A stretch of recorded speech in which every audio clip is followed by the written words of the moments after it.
여러분 안녕하십니까. 11월 25일 증시전략센터를 시작합니다.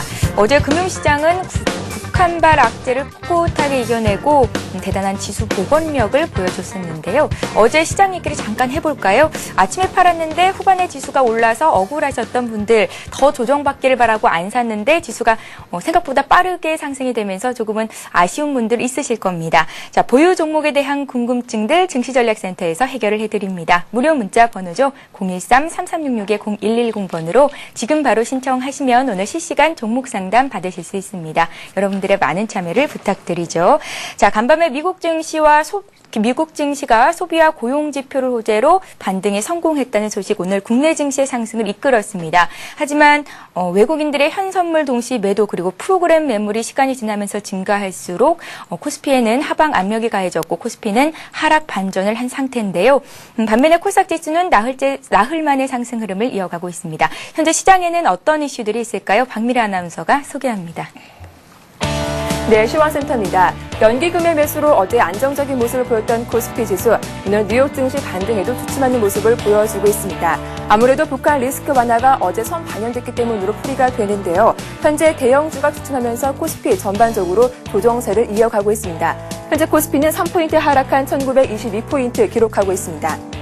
오늘 코스피는 5일선을 뛰어넘으면서 1934포인트로 상승 출발했습니다. 하지만 개장 10분 만에 파란불이 들어오면서 하락으로 흐름을 바꾼 상태인데요. 현재 21선이었던 1925포인트마저 하회하면서 1920포인트를 1차 저항선으로 나타내고 있는 상황입니다. 현재 코스피는 0.2% 약보합에 움직이고 있습니다. 수급 상황 좀 더 자세하게 확인해 보겠습니다.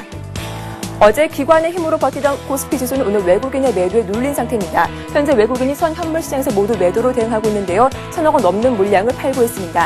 반면 개인이 매수 우위를 보여주고 있고요. 기관도 오늘까지 매수세를 이어가고 있습니다. 이어서 코스닥 흐름도 확인해 보겠습니다. 어제 상대적으로 낙폭을 많이 줄였던 코스피에 달리 주춤했던 코스닥, 오늘 그 낙폭을 모두 만회하고 있습니다. 나흘 만에 반등하고 있는데요. 현재 코스닥은 4포인트 오른 510포인트 기록하고 있습니다. 오늘 코스닥 지수는 5일선이었던 511포인트를 회복하면서 상승 출발했습니다. 하지만 장 초반에 기관이 매도로 흐름을 바꾸면서 상승폭이 다소 주춤해진 상황인데요. 현재 509포인트 움직이면서 5일선 회복에 주력하는 모습 보여주고 있습니다. 수급 동향 체크해보겠습니다. 현재 코스닥 시장에서는 외국인이 매수 우위를 보여주고 있습니다. 35억 원 사들이고 있고요. 장 초반 매도하던 개인이 매수로 돌아온 데다 현재 기관은 장 초반 매수하다가 현재 매도로 돌아서면서 16억 원 매도 우위를 보여주고 있습니다. 이어서 환율 흐름도 체크해 보겠습니다. 원달러 환율 장 초반 상승세를 이어가고 있습니다. 북한 도발에 빠르게 진정됐던 원달러 환율, 유로존 리스크가 다시 고개를 들면서 상승세를 더 이어가고 있습니다. 현재 환율은 4원 80전 상승한 1147원을 기록하고 있습니다. 장 초반 1140원대 중반에서 등락을 거듭하던 원달러 환율 이후 상승폭을 더 키워가고 있는 상태인데요. 북한의 추가 도발에 대한 우려가 남아있는 가운데 유로존의 리스크가 다시 커지면서 안전자산 손해 심리가 더 강해지는 모습 보여주고 있습니다. 이어서 특징을 보이는 업종과 테마주 흐름들 확인해보겠습니다. 오늘 장에서 외국인은 건설주의 매수를 집중하고 있습니다. 업종 지수로만 봐도 현재 2% 이상 오르고 있는데요. 현재 현대건설은 4% 이상 오르고 있습니다. GS건설도 4% 강세 보여주고 있고요. 감자 후 전날 가격 제한폭까지 올랐던 금호산업, 오늘도 추가 상승이 나오면서 9% 급등하고 있습니다. 은행주에는 개인의 매수세가 몰리고 있습니다. M&A 호재로 장 초반 강세를 보였던 하나금융지주만 현재 약세를 보여주고 있고 나머지 종목들 모두 오르고 있습니다. 신한지주가 2% 이상 오르고 있습니다. 우리금융 5% 급등하고 있고요. KB금융과 외환은행도 1% 이상 오르고 있습니다. 현대그룹 쪽 확인해 보겠습니다. 현대건설의 인수자금이 발목을 잡으면서 MOU 체결이 미뤄지자 현대그룹 쪽 역시 이를 호재로 인식하면서 오늘장 강세를 보여주고 있습니다.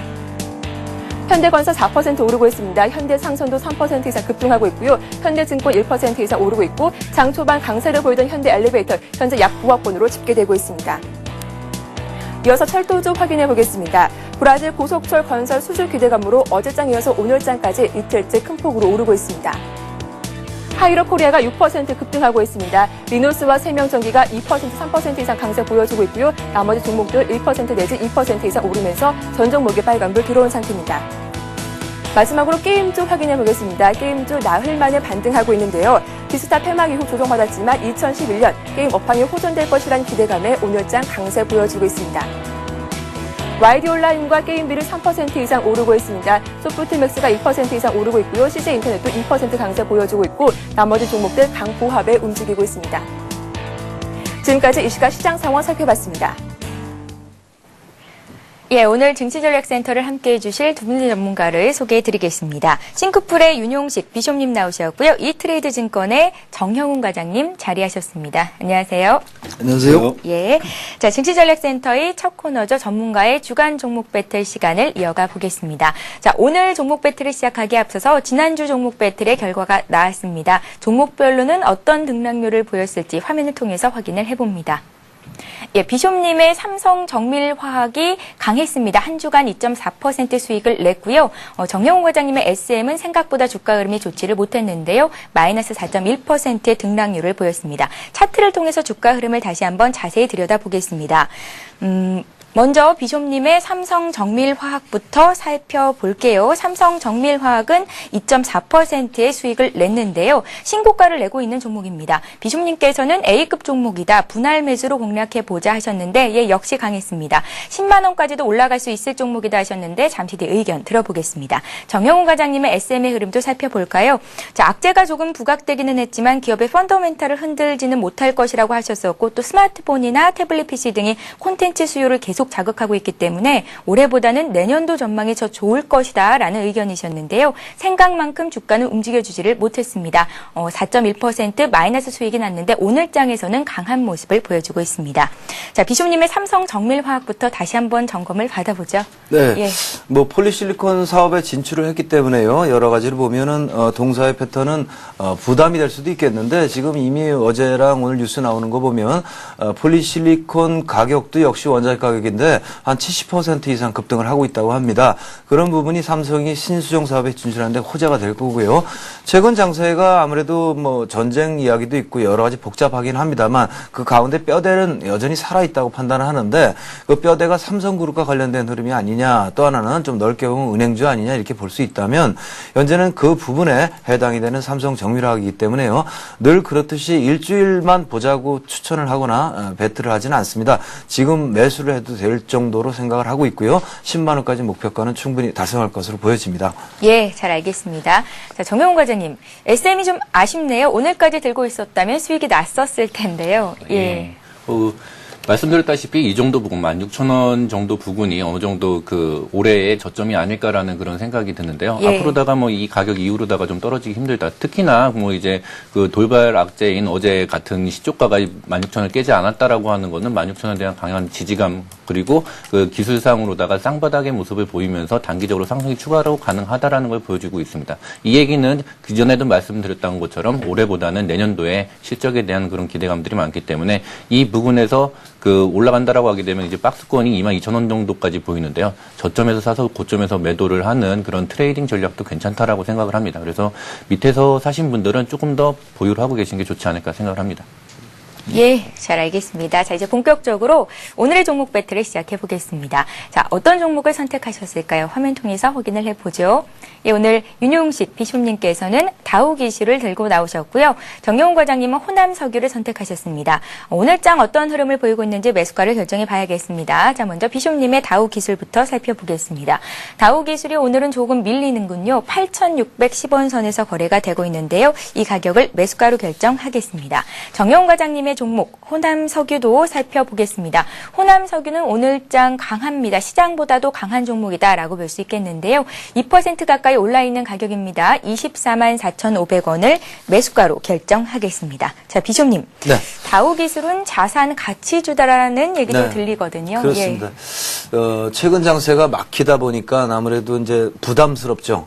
그러나 솔직히 말해서 지수는 2,000 부근에 와 있고요. 2,000을 넘을 거라고 예상하는 사람들이 10명 중에 8에 해당할 정도로 굉장히 우호적입니다. 그런 부분이 전쟁 리스크 정도도 잠깐 동안의 흔들림으로 이겨낼 정도로 강한 유동성과 수급을 불러오고 있다 이렇게 판단을 할 때 이렇다면 지금 시장에서 빠져 있는 것을 찾아라라고 한다면 자산 가치가 우량하고 또 우리 다우기스 같은 건 뭐 자회사로 키움증권을 갖고 있고요. 키움증권은 뭐 고정이 1위고요. 이런 부분을 파악한다면 굉장히 우량한 자산 가치를 가진 어떤 지주사로서 저평가돼 있다라는 있다는 점이 부각이 될 것이고요. 그런 부분이 연말과 내년 초를 달굴 것으로 판단을 해봅니다. 따라서 그 부분의 대표적인 흐름이 아니냐라고 판단을 해서요 가지고 왔고요.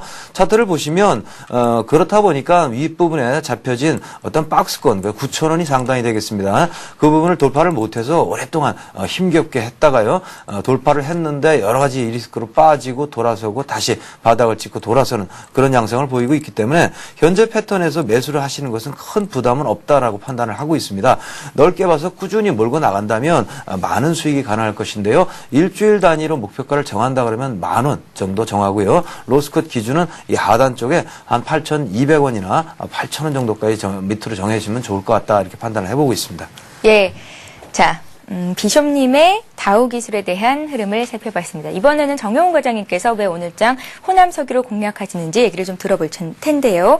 자, 4분기 사상 최대 실적을 예상한다라는 증권사 분석들이 나오면서 호남석유가 강합니다. 역시 실적 때문에 추천을 하시는 건지 아니면 또 다른 이유가 있는 건지 궁금한데요. 언제까지 호남석유의 실적이 좋을 거라고 예상하시는지도 같이 좀 들어볼게요. 뭐 말씀하신 대로다가 오늘 그 4분기 실적이 상당히 좋을 거다. 그것도 이제 성수기가 아닌 비수기에서 이런 호실적을 보여줬다라고 하는 거는 석유화학 그 업종 자체가 장치 산업이기 때문에 혼자서 잘한다라기보다는 경쟁사들이 좀 못했던 그런 부분들이 있습니다. 그 유럽이라든지 대만에 있는 그 석유화학 회사들이 좀 그 설비들이 고장이 나서 그 생산을 잘 못하는 그런 혜택을 많이 받았고요. 그렇지만 그런 것들이 일시적으로다가 멈출 것이냐라고 하는 것만 본다라고 하게 되면 상승이 좀 일시적이겠지만은 그게 아니라 호남석유의 어떤 그 레벨 자체가 좀 틀려지고 있는 그런 상황이다라고 하는 거를 인식을 하셨으면 합니다. 그래가지고서 호남석유 같은 경우에는 저희 센터가 보고 있는 내년에 유망 종목으로다가 보고 있는데요. 호남석유화학이 말레이시아에 있는 타이탄이라는 회사를 해외에서 M&A를 했습니다. 그 회사의 실적도 내년 정도에 이제 반영이 될 것 같은데요. 롯데그룹 전체로 봤을 때 롯데그룹에서는 크게 두 가지를 성장 동력으로 밀고 있는데 하나는 유통 쪽, 롯데쇼핑이 담당하고 있는 유통 쪽을 밀고 있고요.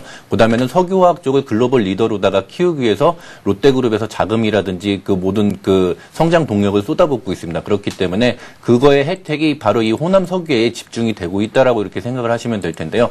지금 현재 롯데그룹 관련해가지고서는 지주사 관련된 얘기들이 전혀 나오고 있지는 않지만은 향후 뭐 2, 3년이나 아니면 4, 5년 후에 지주사 체제로 전환이 된다라고 하게 되면은 롯데쇼핑과 더불어가지고서 이 호남석유가 지주사로다가 전환될 가능성도 많이 있다라고 하는 좀 미래의 예측도 가능합니다. 그래가지고서 차트를 보면서 말씀을 드린다라고 하게 되면은 이 22만 원 정도 선, 21만 9천 원 손절가로다가 말씀을 드렸는데요. 이 22만 원 선이 그 이전까지의 그 가격대의 최고점이다. 그러니까 더 이상 좀 22만 달러를 지지를 하면서 한 단계 레벨업된 그런 모습들을 보여줄 것이다라고 생각을 하고 있고요. 그리고 뭐 단기적으로 다 일주일 얘기를 했는데 일주일 정도라고 한다라고 하게 되면은 정고점이 한 26만 원 정도까지는 생각을 할 수가 있는데 혹시라도 그 시장 상황에 따라 가지고서 못 올라간다거나 아니면 횡보를 한다라고 할지라도 내년이나 내년 후년까지도 계속적으로 성장세를 이어갈 가능성이 높기 때문에 저점에서 매수를 하셔가지고서 홀딩하시는 전략 괜찮으실 거다라고 생각을 합니다. 예, 알겠습니다.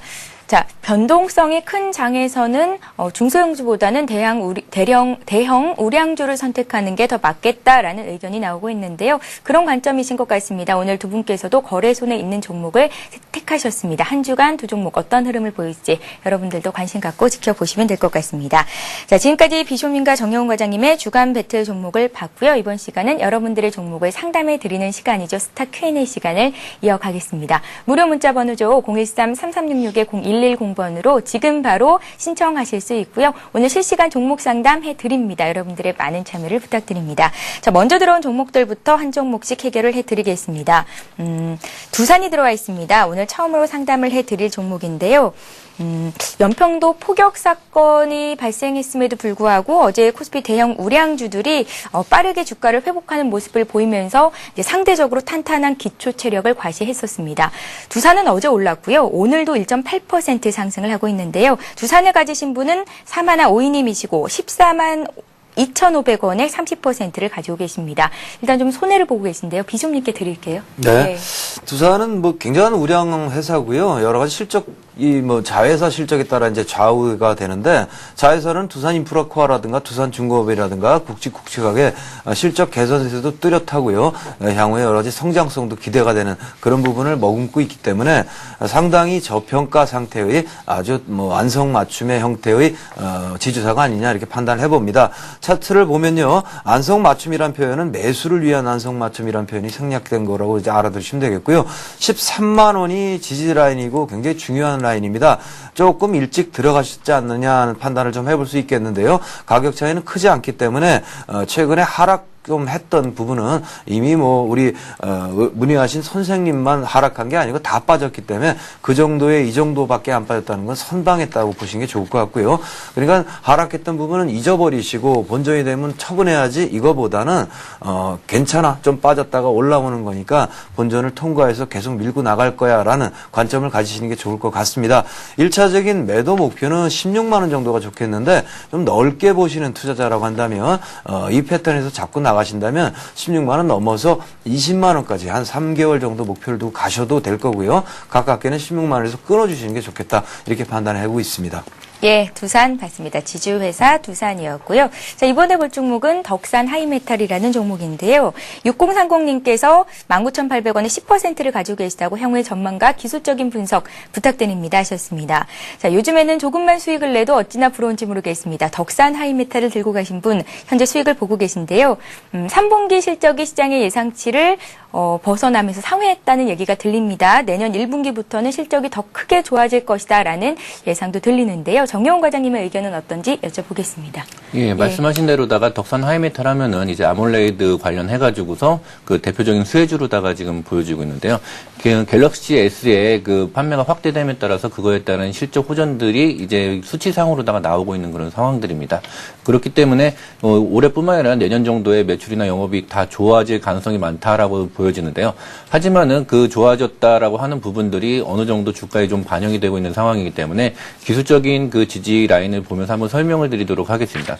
덕산 하이메탈을 그 2만 원대 아래서 사셨다라고 하게 되면 19,800원 정도 사셨다라고 하게 되면 상당히 좀 그 저가에 사셔가지고서 보유를 하고 계신데 아마도 10% 정도 비중이시다라고 하게 되면은 추가적인 매수를 아마 그 생각을 하고 계신 것 같습니다. 그렇기 때문에 만약에 그 지금 현재 그 차트로 본다라고 하게 되면은 아래 지지선이 올라오고 위에 지지선이 내려오고 있는 어떤 삼각 수렴형 형태이기 때문에 지금 현재 22,000원 주가가 단기간에 그 추가적으로 한 단계 점프를 한다라고 하는 것은 조금 힘든 그런 상황입니다. 그렇기 때문에 10% 비중이 좀 비중이 부담이 없다라고 하게 되면은 계속 가져가시는 게 좋으실 것 같고요. 만약에 이거라도 좀 유지를 하고 싶다라고 하게 되면 22,000원 이상에서 부근에서 일단 매도를 하시고서 다시 21,000원 부근에서 다시 매수를 하시는 그런 식의 기술적인 매매를 하시는 게 좋으실 것 같습니다. 그렇기 때문에 만약에 매수를 하신다라고 하게 되면은 지금 현재 삼각 수렴형이 뭐 길적 분석으로다가 위인지 아래인지 한쪽의 방향성을 가지고서 한참 올라간다라고 하는 그런 뭐 책에 나오는 얘기들이 많지만은 실제로다가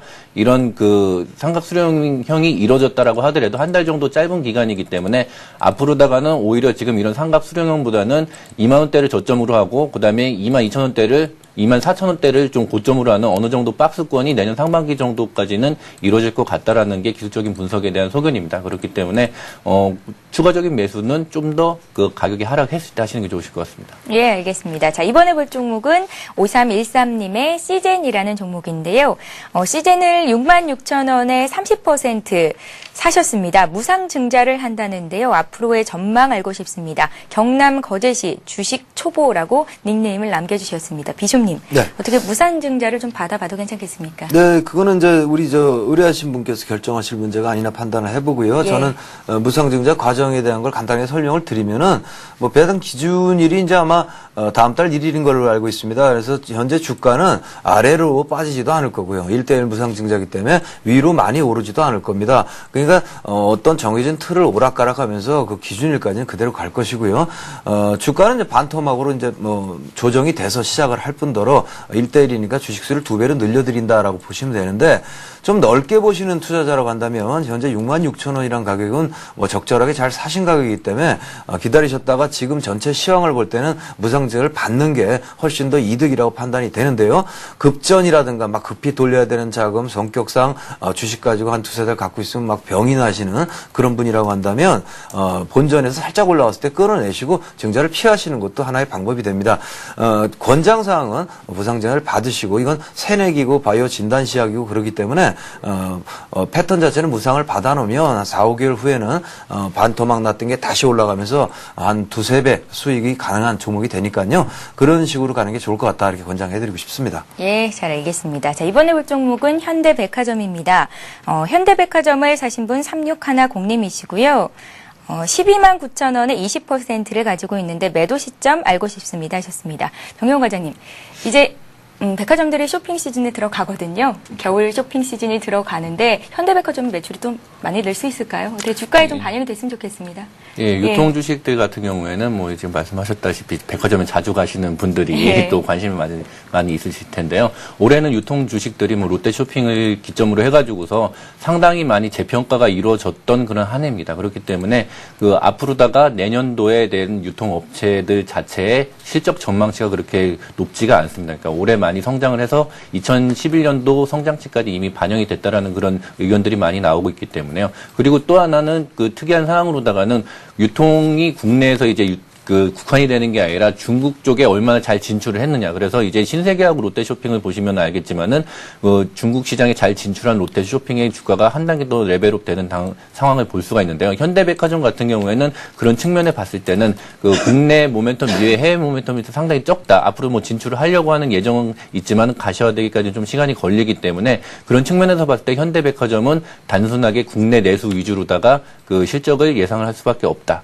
라고 볼 수밖에 없습니다. 그래가지고서 현대백화점 같은 경우는 물론 이제 양극화가 심해지면서 백화점에 대한 그 매출이라든지 이익 증가를 하긴 하겠지만 어느 정도 한계가 있다라고 이렇게 판단하시면 될 것 같고요. 차트를 보면서 말씀드리자라고 하게 되면은 보시면 121선을 그 어제 뭐 이제 증시 상황하고 같이 동반해가지고 좀 떨어져서 회복을 못하는 이런 모습들을 보이고 있습니다. 그래가지고서 아마도 사셨던 가격들은 그렇게 높은 가격이 아닌 그 적정한 가격에 사셨다라고 생각을 하지만은 앞으로다가 뭐 4분기라든지 아니면 내년 1분기까지 현대백화점 주가가 따로 그 시장 상황하고 상관없이 혼자서 강세를 보이기는 좀 힘들다라고 이렇게 보신다라고 하게 되면은 만약에 지금 아마 사셨던 분들도 좀 떨어져가지고 걱정이 돼서 아마도 질문을 하셨을 텐데 예. 비중을 좀 버티면 하다라고 하게 되면은 버티시는 것도 괜찮지만은 그렇게 큰 기대는 안 하시는 게 좋다라고 생각을 하고 싶습니다. 그래서 만약에 매도를 하시고서 다른 종목으로 교체를 하고 싶다라고 하시면은 지금 가격 뭐 추가적으로다가 더 내려간 어느 정도까지 버틴다라고 하는 그런 개념보다는 당장 올라갈 종목을 찾으신다라고 하게 되면은 지금 가격이라도 좀 일부 매도하셔가지고 교체하시는 게 좋으실 것 같습니다. 예, 정영훈 과장님의 현대백화점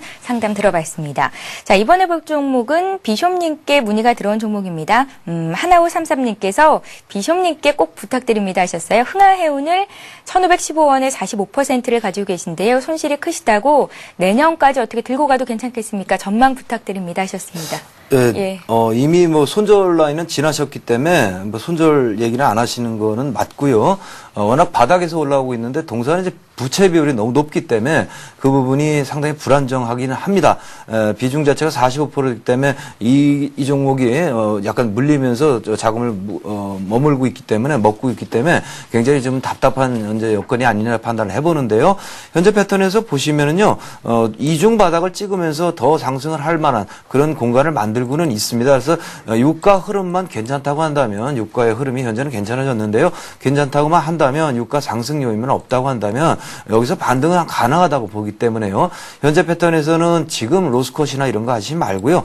올라간다면 1,400원 부근에 가까이 가게 되면은 좀 아쉽습니다만 절반은 손절을 해주시는 게 좋을 것 같습니다. 그리고요, 그렇게 올라오는 흐름이 안 나온다면은 좀 꾹 참으셔서요, 아래로 한 1,000원까지는 장중에 흔들릴 수는 있겠는데 그걸 꾹 참으셔서 내년도 장세는 어차피 좋아진다고 하면 해운업, 조선업 다 살아날 거기 때문에 분명히 회복이 되거나 본전 이상으로 올라가게 되는 흐름이 나타납니다. 넓게 두면 그렇게 대응을 할 일이고 그거보다는 가깝게는 좀 반등이 나온다면 1,400원 부분에서 반 좀 컷 해주시는 이런 흐름이 좋겠다라고 판단하고 있습니다. 예, 잘 알겠습니다.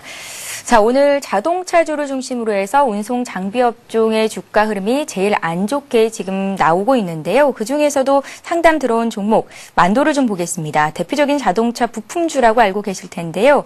만도를 사신 분은 6910님이시고 매수하신 가격은 13만 5,750원이십니다. 13만 5,750원에 예, 몇 주 가지고 계시다고 그 몇 주 갖고 있다고 말씀을 해주셨고요. 목표가는 얼마 정도를 정해보면 좋을까요? 또 언제 매도를 하면 좋을지 좋은 말씀 부탁드립니다라고 말씀하셨습니다. 어떻게 해볼까요? 예, 만도 자동차 부품주인데요. 아무래도 완성차하고 부품주 두 가지를 놓고 봤을 때 아마도 일반 투자자분들은 완성차, 현대차라든지 기아차 같은 완성차 업체는 너무 많이 올라가고 덜 올라간 부품주들을 선택을 해보는 게 어떻겠느냐라고 하는 그런 선택을 많이 하셨을 텐데요.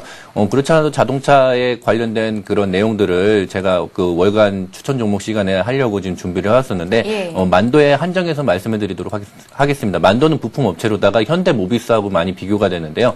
현대모비스는 현대차나 기아차로다가 부품을 납품을 합니다. 그렇지만은 만도는 현대차뿐만 아니라 다른 여타 그 세계적인 자동차 메이커에다가 그 물건을 납품을 하게 되는데요.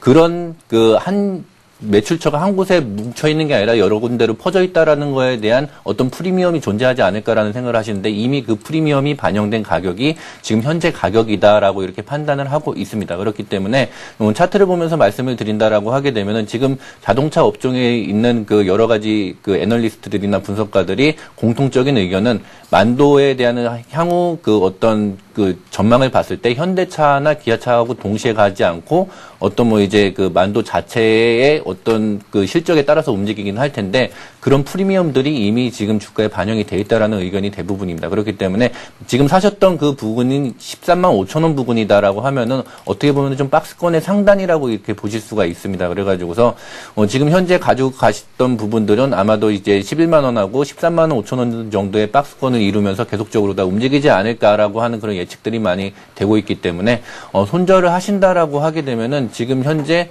11만 원하고 11만 5천 원 사이에 강력한 지지 라인이 있기 때문에 손절을 하신다라고 생각을 하시면은 13만 5천 원까지 기다리시는 것보다는 12만 원대 후반 정도에서는 일부 손절을 하시고서 나머지 또 기다려 보시는 게 좋으실 것 같고요. 그리고 그 부품 업체들이 그 원가가 상승한 거를 바로 부품에다가 얹어가지고서 원가를 반영하기에는 좀 무리가 있는 게 좀 구조가 있습니다. 그렇기 때문에 부품주를 하시는 것보다는 그 우량주를 원하신다라고 하게 되면은 완성차 업체를 하시는 게 좋다라고 생각이 됩니다. 예, 정영훈 과장님의 만도까지 상담을 해드렸습니다.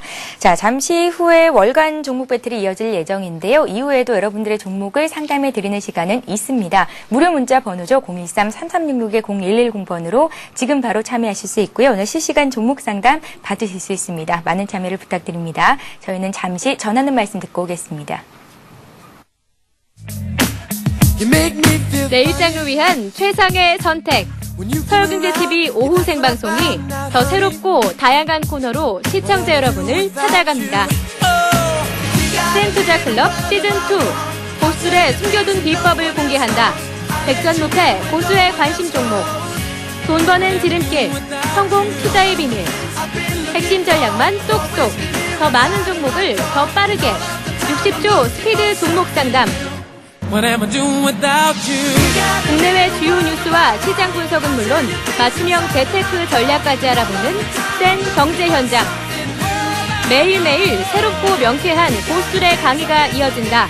대박클럽 시즌2. 내일을 위한 성공 투자 전략. 서울경제TV와 함께하세요.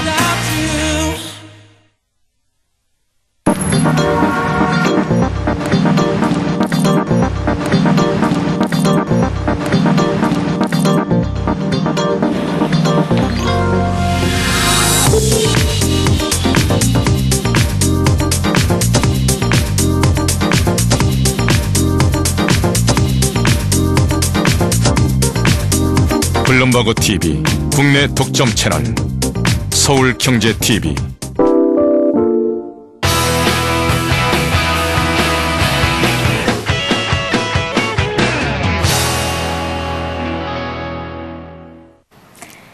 예, 월간 종목 배틀을 이어가 보겠습니다. 오늘의 종목 배틀을 시작하기에 앞서서 지난달 추천해 주셨던 종목의 결과가 오늘 드디어 나왔습니다. 어떤 종목이 더 강했을지 화면 통해서 확인을 해보겠습니다.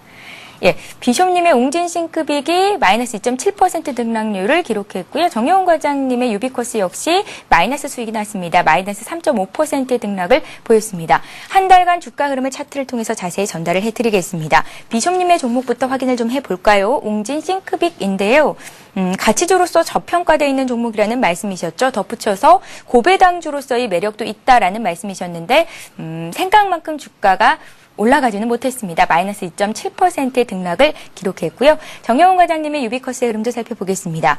기한을 정해두고 공략할 만한 종목이다라는 말씀이셨는데요. SK텔레콤이나 KT에서 통신에 대한 대규모 투자 계획을 발표하는 시점, 그러니까 이 시점을 내년 1, 2월로 보셨습니다. 그때까지 들고 가보자. 그런데 아쉽게도 11월 2일 장중에 유비커스가 8,250원으로 정해주셨던 손절가가 이탈이 됐고요. 우리는 그 종가 기준으로 해서 수익률을 결정했습니다. 마이너스 3.5% 등락이 나왔습니다. 자, 비숍님, 웅진 싱크빅부터 다시 한번 좀 점검을 받아보겠습니다. 예, 이거 뭐 가치 주고 바닥에 있기 때문에 시장 자체가 흔들리면은 시장이 흔들리면 땅바닥에 있는 종목이 안정할 것이다. 덜 흔들릴 거다 이렇게 생각하시는 분들이 많은데요.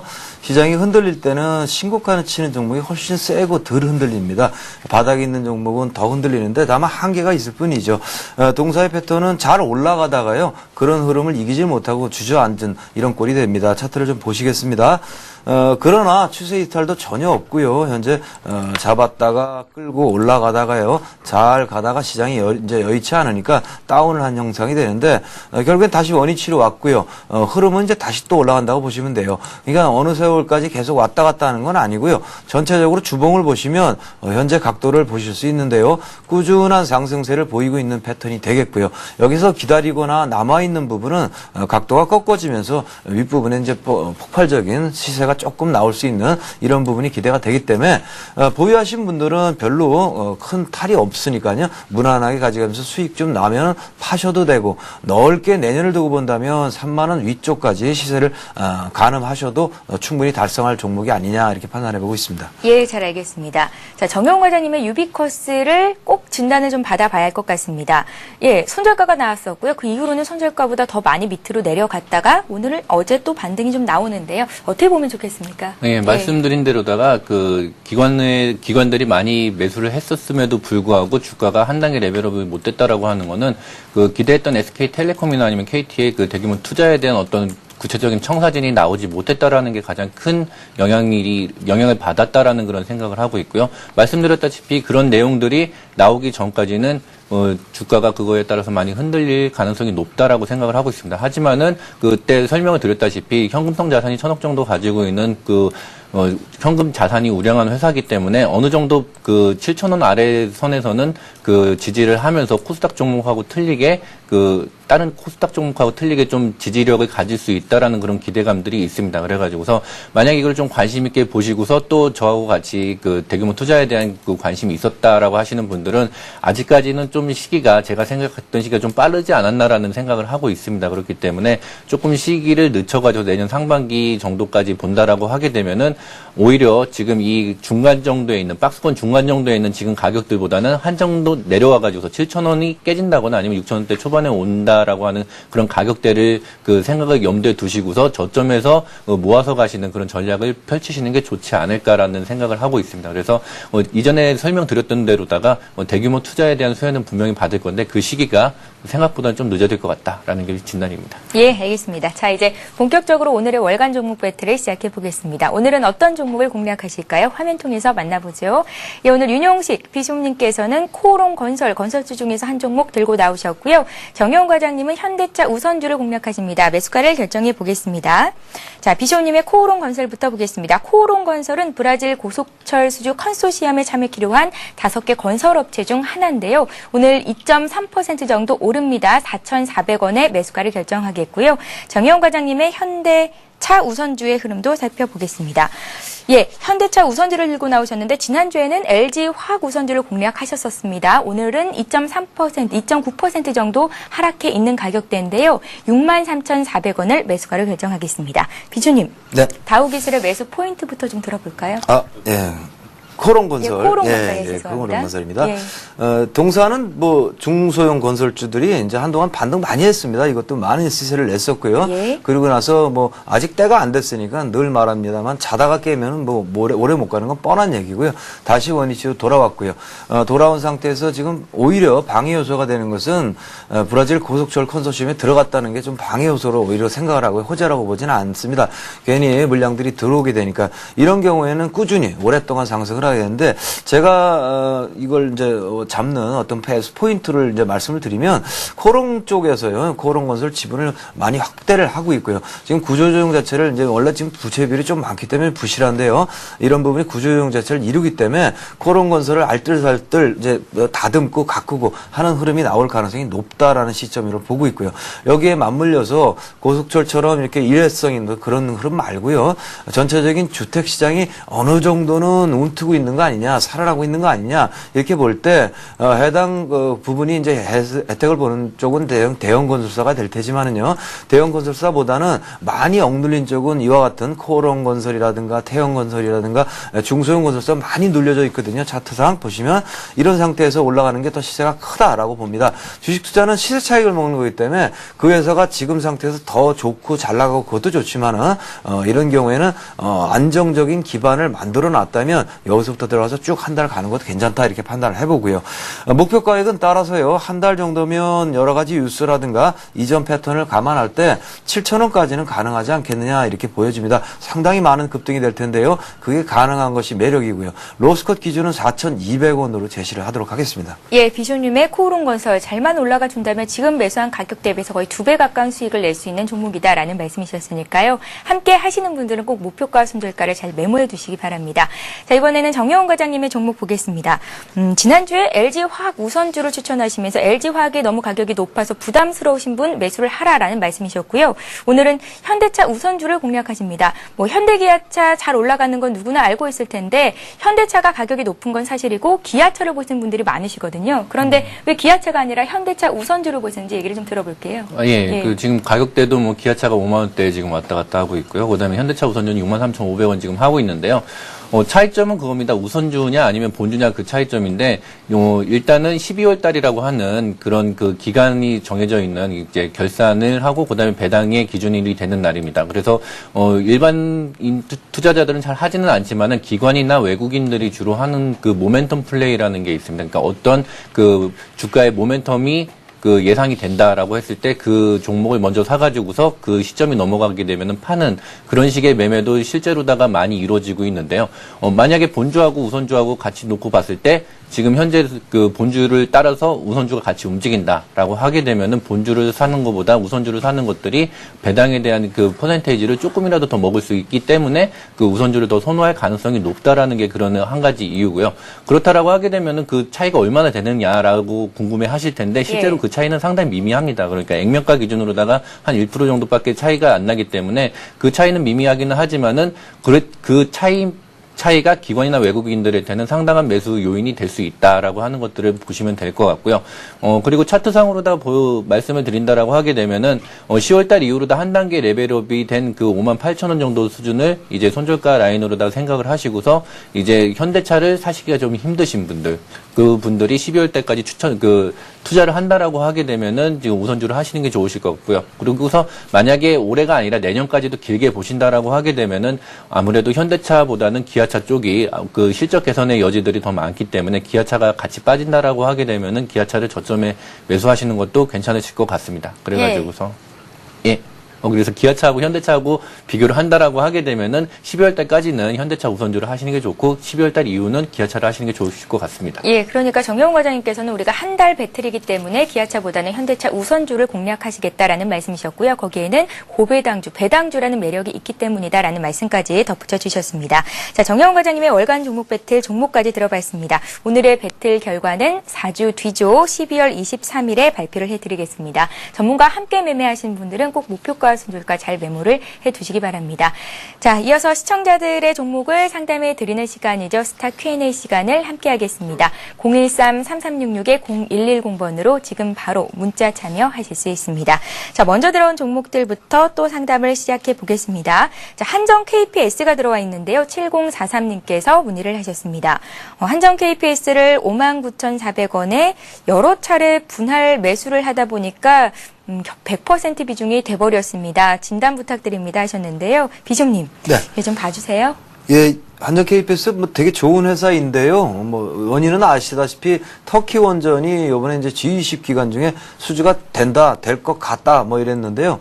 뭐 이미 결론은 11월 7일 날 나왔습니다. 11월 7일까지 도장 안 찍으면 안 된 걸로 알라. 그러고 나서 이제 주가는 안 빠지고 있었는데 계속해서 뭐 미련을 가졌던 뭐 매수세들이 많이 들어왔던 것 같아요. 그러고 나서 그게 이제 폭락으로 이어지고 있는데요. 차트를 좀 보시면 그런 부분이 이제 좀 전에 설명드린 대로 다 드러납니다. 그런 기대감 자체가 괜히 불러왔습니다만은 이미 결과는 나 있던 상황이고요. 그게 무산된 거를 확인하고 그렇게 급히 쫓는 어떤 그런 매수세들이 지금 폭락세를 만들었고요. 그게 다 빠져나갔고 바닥을 찍고 있는 양상이다 이렇게 보시면 됩니다. 다만 현재 전체적인 차트를 볼 때 우리 한정 KPS는 저도 과거에 이제 뭐 1차 시세, 2차 시세를 다 먹고 이제 3차 시세가 남았다라고 지금 현재 노리고 있습니다. 따라서 얼마 전에 들어갔다가 11월 7일까지 결론이 안 나길래 다시 팔고 나왔는데요. 노리는 가격이 5만 원이 됩니다. 5만 원까지 내려갔다가 오지 않겠냐 이렇게 보는데요. 현재 요 아랫부분에서 다시 한번 매수를 해주시는 게 좋겠고 현재 물타기 하다 보니까 100%가 되셨는데요.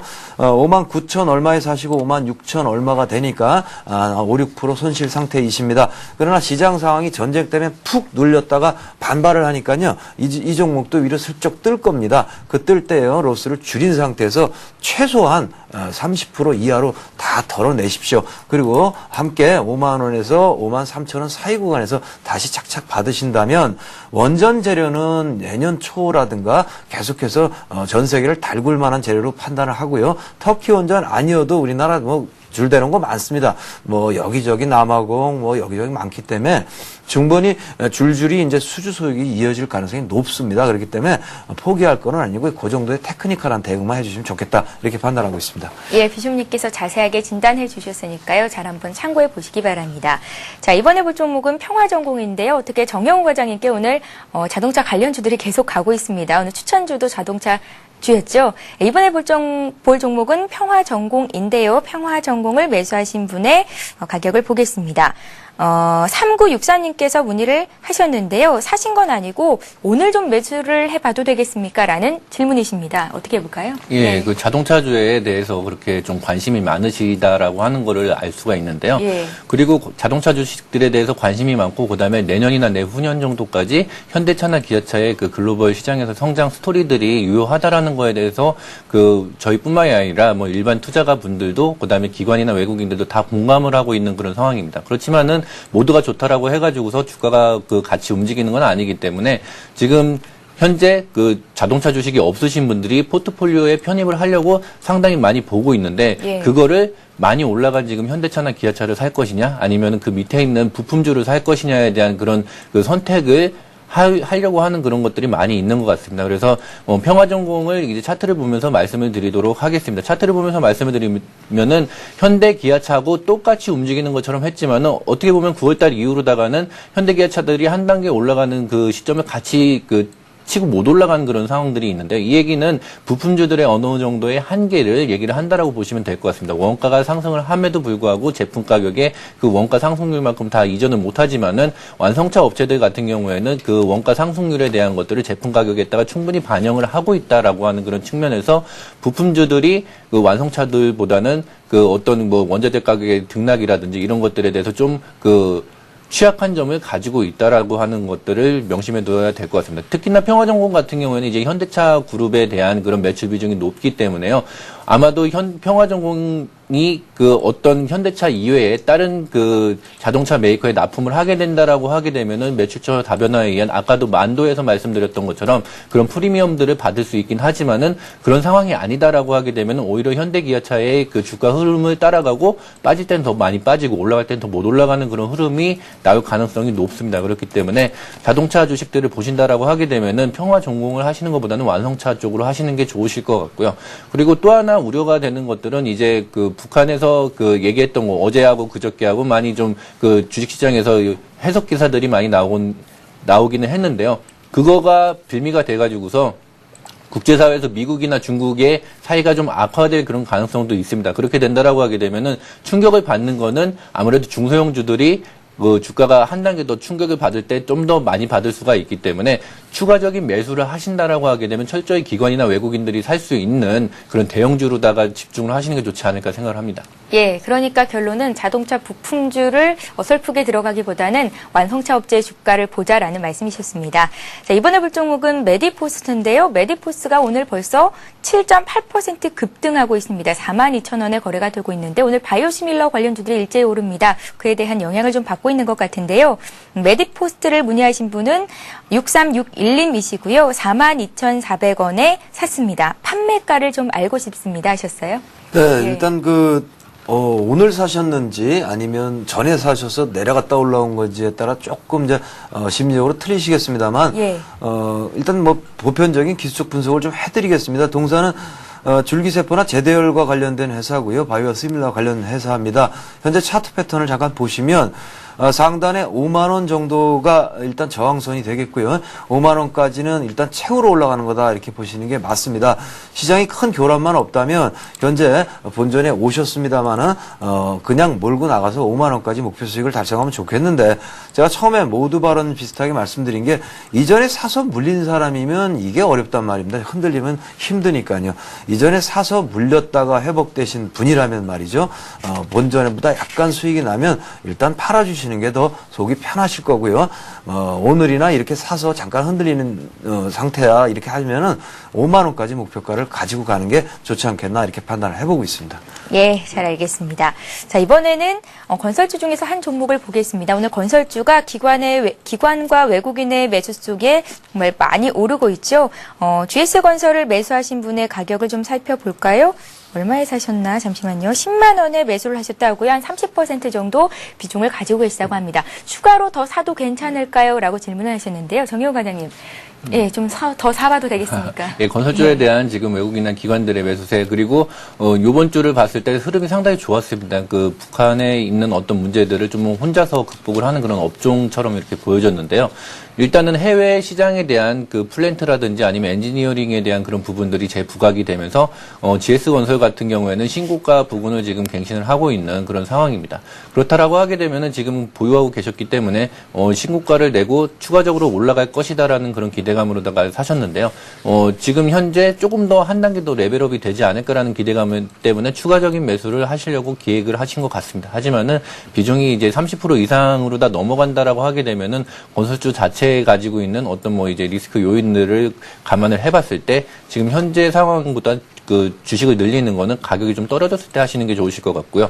오히려는 한 11만 원 정도 이제 그 11만 원 선에 올라간다거나 아니면 수익이 좀 더 나셨다라고 하게 되면은 비중을 조금 줄이시면서 매매를 같이 병행을 하시는 방법이 좋지 않을까라는 생각을 합니다. 그래서 지금 추가적인 매수는 조금 기다려 보시는 게 좋다라고 안내를 해드리고 싶습니다. 예, 알겠습니다. 013-3366-0110번으로 여러분들의 종목 상담 신청을 받고 있습니다. 지금 보내주셔야 오늘 실시간 종목 상담 받으실 수 있다는 거 다들 알고 계시죠? 바로바로 보내주시면 되겠습니다. 자, 이번에 볼 종목은 풍산인데요. 풍산을 사신 분은 9850님이시고 49,300원에 몇 주 사셨다고 또 가지고 계신 수량을 적어주셨습니다. 부산에서 문의를 하셨는데요. 비심님께 좀 여쭤볼게요. 네. 50주 사셨다고 하셨는데요. 그 50주가 몇 퍼센트 비중인지가 중요합니다. 왜냐하면 이거는 지금 타이밍이 뭐냐면 총알도 만들고 하지 않습니까? 그런 부분도 역시 부각이 되고요. 이 비철금속 가격, 구리 가격, 돈 가격 이런 것들이 3개월 수준으로 보면은 많이 급등을 했다가요. 1개월 정도 조정을 받다가 그제부터 돌아서서 다시 상승을 하고 있는 패턴입니다. 그러다 보니까 현재 그 얘기와 함께 우리 풍산 차트를 함께 보시면요. 그런 식으로 그 부분이 영향을 미쳐서 급등을 하다가요. 잠시 조정을 받다가 지금 다시 상승을 하면서 올라갈 가능성이 높고요. 이렇게 되면 오버슈팅이 되니까요. 5만 원을 패스해서 6만 원까지 가게 되는 흐름이 나올 가능성이 높죠.